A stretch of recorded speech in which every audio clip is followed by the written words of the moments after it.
தூய்மையான நகரத்தில் சுகாதாரமற்ற குடிநீர் விநியோகத்தால் பலர் பாதிக்கப்பட்டிருக்கிறார்கள். 2700 வீடுகளை ஆய்வு செய்ததில் 1000த்திற்கும் மேற்பட்டோர் பாதிக்கப்பட்டிருப்பது தெரிய வந்திருக்கிறது. 8 முறை இந்தியாவின் தூய்மையான நகரம் என்று விருது பெற்ற இந்தூரில் பல வாரங்களாக சுகாதாரமற்ற குடிநீர் விநியோகம் செய்யப்படுவதாக புகார்கள் எழுந்த நிலையில் இந்த சுகாதாரமற்ற குடிநீரால் 1000 பேர் பாதிக்கப்பட்டிருக்கிறார்கள்.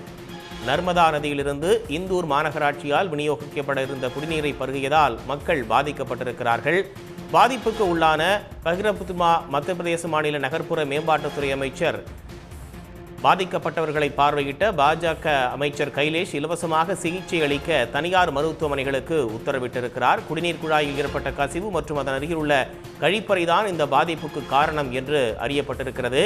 குடிநீர் குழாயில் கசிவு என்றும் சுகாதாரமற்ற குடிநீர் விநியோகம் செய்யப்படுவதாகவும் இந்த ஆண்டு தொடக்கத்திலேயே புகார்கள் எழுந்தது என்பது குறிப்பிடத்தக்கது. இந்த நிலையில்தான் இந்த சுகாதாரமற்ற குடிநீரால் 1000 பேர் பாதிக்கப்பட்டிருக்கிறார்கள்.